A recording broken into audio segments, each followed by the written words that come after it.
પ્રજાએ જે જનાદેશ આપ્યો છે એ શિરોમાન્ય છે અને પ્રજાએ અમારા ઉપર જે વિશ્વાસ મૂક્યો છે એ વિશ્વાસને ક્યારે તૂટવા નહીં દઈએ અને વિશ્વાસ સાર્થક કરવા માટે અમારી જે સમગ્ર વિકાસશીલ પેનલ છે હંમેશા કટિબદ્ધ રહેશે.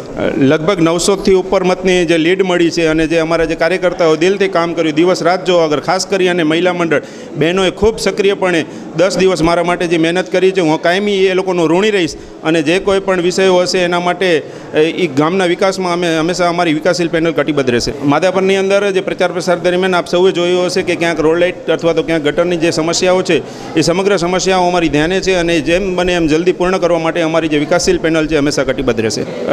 લોકોનો તો હું તો પહેલો તો આ શાંતિપૂર્ણ જે માહોલ રહ્યો જે પહેલા દિવસે ફોર્મ ભર્યાથી કરી અને આજે કાઉન્ટિંગ સુધીનું જે શાંતિભર્યો માહોલ રહ્યો એમાં સૌ કાર્યકર્તાઓના સામેના જે લોકો છે એ લોકોનું અને ગામ લોકોનું હૃદયપૂર્વક આભાર વ્યક્ત કરીશ કે શાંતિભર્યા વાતાવરણની અંદર ચૂંટણીનો માહોલ સંપન્ન થયો છે. અમારી માધાપરમાં જ્યારે શહેર જેવું પરવું છે, ભુજનું પરવું કહી શકાય, અને મોટું વિસ્તાર છે, મોટું ગામ છે, તેમાં ત્રિપાંખીઓ જંગ હતો અને અમારી વિકાસશીલ પેનલના ઉમેદવાર વાલજીભાઈ કાંજી ડાંગર 965 મતે વિજય થયા છે.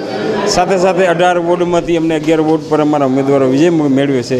આવનારા દિવસોમાં અમારી એક જવાબદારી ફિક્સ થાય છે માધાપરના લોકોના વિકાસ કામો કરવાના અને સુખ દુઃખમાં ભાગીદાર થવાના. વિકાસના કામો માધાપર રાતે ને દિવસે વધી રહ્યું છે, એનો વિસ્તાર વધી રહ્યો. છેલ્લા 10 કિલોમીટર ચોરસ કિલોમીટર ફેલાયેલું ગામ છે, તો સ્વાભાવિક કે દૂરના રહેણાંક વિસ્તારોમાં અમારે સુવિધા પૂરી પાડવાની ફરજ છે.